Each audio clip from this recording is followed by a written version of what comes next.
members of the Scouts Association, the two senior Scouts officials sitting with me at the table, welcome to the State House this morning. Well, it's been a while since we've last met in the last meeting, and also the visit that the First Lady and I did to the chapter in Labasa. But again, ladies and gentlemen, in the Scout movement, the very formation of the Scout movement was during the war. So Lord Baden-Powell was one of those that initiated the setting up of the Scouts movement. And it quickly spread across the world, especially in the hope that we go through life experience once more with the hope of adults teaching the younger ones, members of the Scout, and the Cubs, the Girl Guides, and the Brownies, to see how best they could equip themselves with the basic needs. How to take care of your good self and our neighbors. How to be a good citizen. How to learn to trust one another. Because if there's two of you together in a very difficult situation, it's only the two of you that would have first-hand information as to how could we help each other in this time of crisis. Our nation, to you Scout leaders, is going through a trying time, a challenging time right now as we come to meet here. It's not an easy one. It's not an easy journey. But there are challenges ahead of us that if we are not careful in spreading the movement and holding hands together to combat this scourge, so to speak, this is the drugs, breaking the law, and it will only lead to devastation. Wars happening around the world, there's too many disagreements. When they've spilled blood, then they want to cut a deal. How could you cut a deal when you spill blood? Our local situation, we're beginning to try and rewrite our constitution. How do we play our part in that? We've had so many constitutions, so many coups. What have we learned from it?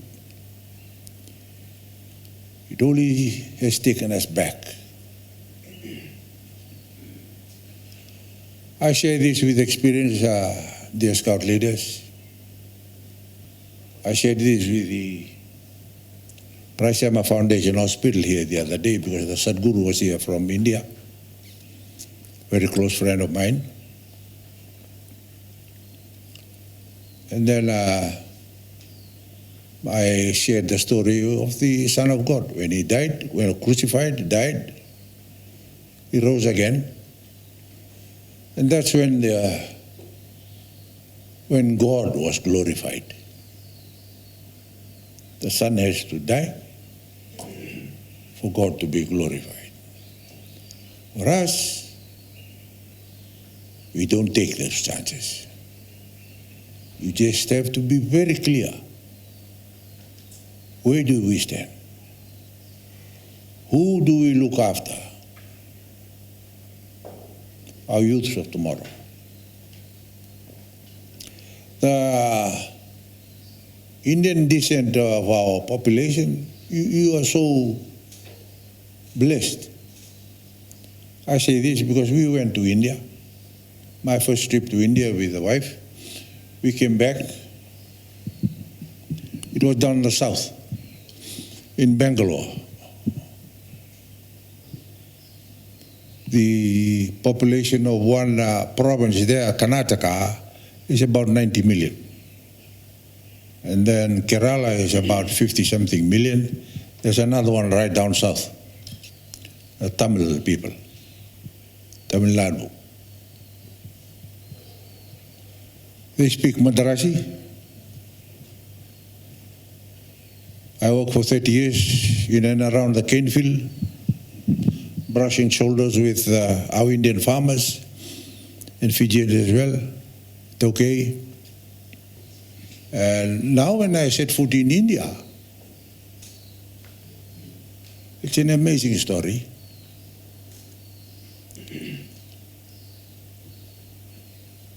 We were in Bangalore, down south.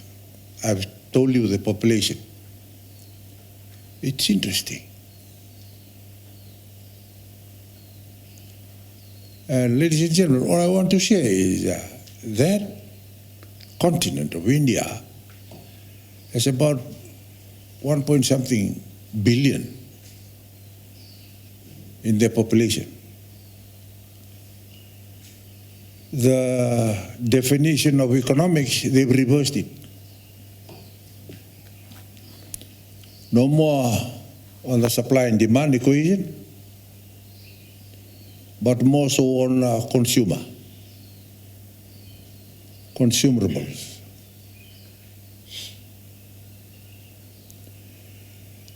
Their huge population has become their asset, like China.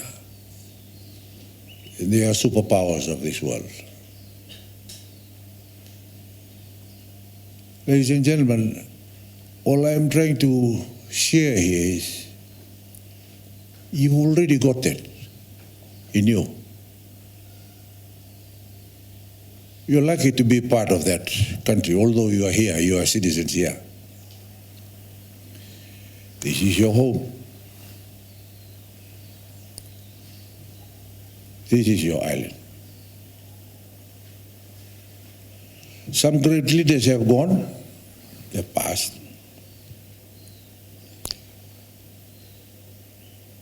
The late Ratu Naiqama used to have an Indian, a person of Indian descent, as his number one. One he can trust. The name was Hans Raj. He used to live opposite the Watuanga government school. And then you have the late Ratu Mara. His number one close protection or bodyguard was Babu Singh.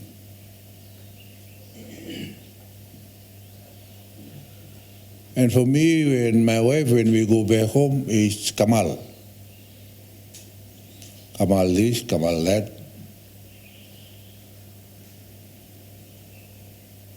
Maybe because we were both educated in a multiracial school at Dudley.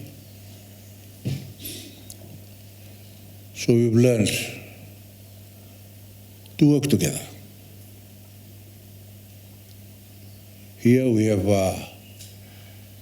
a few of the staff here. There's a cross-section here. We have Ratumans.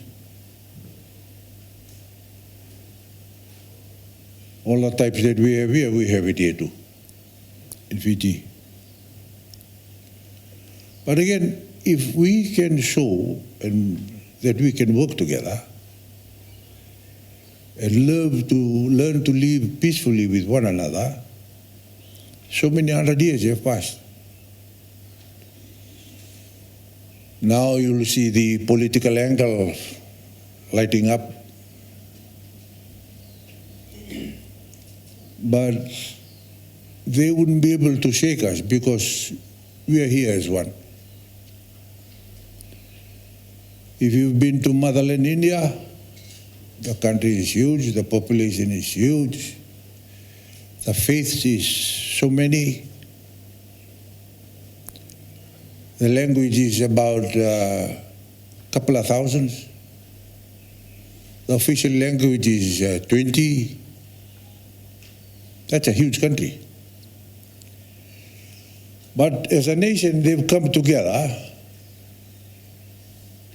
They've had trials and tribulations in their journey. They've withstood all that. They now is our number one atomic power. They're one of the 6 atomic powers in the world. An economic power in the world. They manufacture lots of things. We buy almost all our medicine from India. They are the biggest producers of pharmaceuticals. They've even sent satellites around the world. What more do we need? But that's our motherland there. For you here, let us all come together and build. Continue to forge ahead. In a positive way, we can address all our situations. Learn to live together. There's no other better way to do this. We've got a hospital open down here. It's run by the Cyprema Foundation. They do free medical clinics down here, right up to heart bypass operations, and etc. Just a couple of weeks ago, we opened another lab, cath. That's the latest in the Pacific. It's here. Now they want a medical school, so we can have specialized training here. India is offered us that. But what could we do to overcome all these? Drugs is a big problem.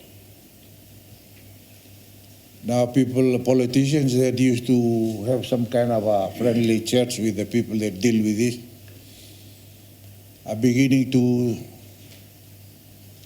close themselves up and ensure that they are not touched. Poverty is a great disease. If India can overcome that by reversing the economics, by having free education in Bangalore, Mudanahali, from classes 1. It's a university hospital. They train all sorts of people in their education. They have their own cadre of engineers, all produced from that university, and even doctors. 600-bed hospital, a 100-bed ICU. They do robot surgery. Now pretty soon it will be happening here. We will not wait for the government to have this done to us. My wife and I have taken the initiative to go seek what help that can come our way. Now we have them here. If you produce them the space to build the schools, as soon as they graduate from the medical school, they can do specialized training back then, there. And they can look after us in the Pacific region. Now we are playing our part. The same foundation is built a similar kind of hospital in Mississippi, in Australia, in America. Us, we've been having drugs in our country for quite some time. How can we help the police and the military because we need to breed very honest citizens. And that's one of our mottos. You volunteer to devote your time in this. Now we're having our AGMs here. Just to show how important it is in the work that you're doing. Sometimes you will not be recognized. During disasters, you do go extra mile in doing your work silently. Nobody notices you, but you do it because we believe in one God, one Bhagwan.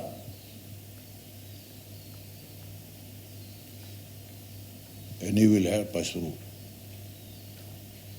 I'm relying heavily on the citizens to counter this. You may have emergency rule coming. You'll send people to prison and you'll punch them up and beat them up, but will that eradicate this? No, because what? Poverty. When people don't have food on the table, the first thing they do is just look out the window and see their neighbors. Our house in Lamy has been broken into several times. Because people are looking for food. Work is not available. And how do we put food on the table for the future of our generation? That's why the Scout movement is very important. You see what is in front of you, you see how best you can do it, utilize it to help you, to help provide for you, and help fend for you. If something happens to you, you're able to apply first aid. Things of that nature may sound trivial, maybe those are basics, but without basics training, that's the fundamental rule. You can overcome anything in front of you because, yes, I know that. If something happens here, I'll know what to apply to help the needy, and they help those that I need. So, well, members of the Scout movement, I implore you, please continue the great work that you're doing. It's an honor to have you amongst us. Although you may not be recognized, but we believe in a living God, that each and every one is blessed to be here. And all I seek is your continued service to continue to produce whatever you're doing. We wish you well in your journey in the Scout movement, and we hope and pray that this meeting is a success as well. Pinaka.